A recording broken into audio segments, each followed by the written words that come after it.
Hello all, I am Namita. I'm a psychotherapist and I wanted to answer a few questions that I've been receiving on a lot of messages, a lot of queries that are coming my way.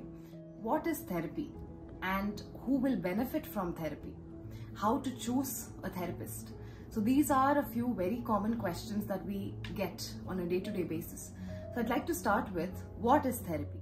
When you face difficulties in life, such as hopelessness, feeling anxious, not being able to function at your workplace or your school or college, not being able to be yourself of late, being confused, being very doubtful about the self, whether you're capable or not, facing any kind of an abusive situation, issues at home, bereavement, grief, losing a loved one, all of these are issues for which you can seek therapy.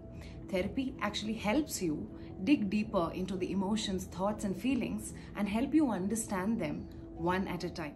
Therapy is beneficial not only if you have received a formal diagnosis, but for any issue such as the stress from your family, from a workplace, from your college. It can be anything that's bothering you for a few days to a couple of months. You can take therapy even if you are on psychiatric medication. Only therapy can help you rewire your thoughts and behavior and your perceptions, which will help you into living life in a better and a healthier way. If you are somebody who is experiencing sadness, loneliness, hopelessness for a very long time, or even as small as a few weeks or a few days, if you have experienced or you are experiencing an abusive situation at work, at home, at school, bullying, if you've been bullied, if you are being bullied, if you do not have friends, and if you have issues at home or in your relationships, if you have issues with parenting, then therapy is for you. If you are anxious, if you're depressed, if you are stressed, if you feel very restless, if you do not feel yourself lately, then therapy is for you too. You are not expected to meet a certain criteria of age, gender, problem, issue, how severe your problem is to start therapy. You can start therapy if you need some help figuring out your own thoughts, feelings and emotions. There are many different types of therapies available today. CBT, RBT, EMDR, group therapy, family therapy, individual therapy, so on and so forth. A therapy is always chosen by a good therapist based on the needs and the presenting problems of an individual. Let us take an example of EMDR. EMDR therapy requires the client to be at a very stable space for us to perform EMDR therapy so that you can easily access the trauma that you've been through.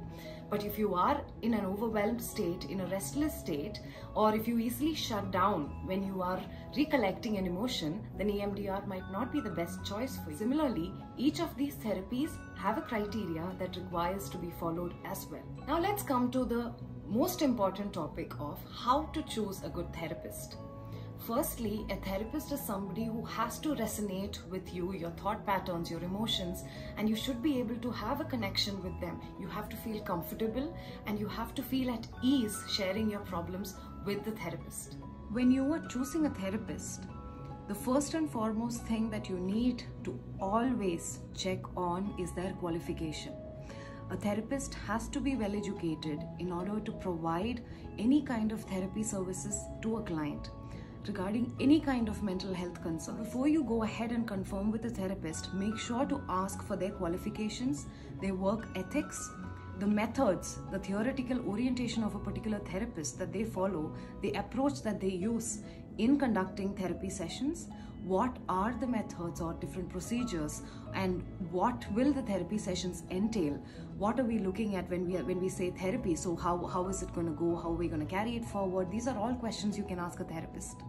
Also, another important thing that you need to keep in mind is that a therapist has to fit into your economical expectations as well. Before you start your therapy process, you need to communicate with the therapist and make sure that you're feeling comfortable in expressing as well as communicating any kind of concerns with regards to the fee, with regards to the methods that they're using, with regards to how they are psychoeducating you about the entire process of therapy. Therapy is not a quick fix solution, neither is it a one fit for all. So a therapist that might be really suitable for your friend might not be well suited for you. It really depends on who we are as people. So when you pick a therapist, make sure that you are able to find somebody who you feel at ease with and who you feel very comfortable sharing your problems with, and somebody who is very non-judgmental. I am sharing this information today also in the light of the recent regulation passed by the Karnataka High Court on the Instagram influencer therapists. So make sure when you reach out to a therapist that the first and foremost thing that you do is check the qualification of who you are communicating with, whether they are well educated in the area that they are performing therapy on.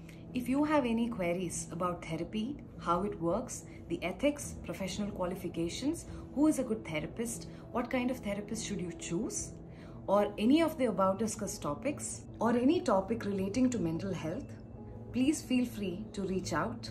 Thank you.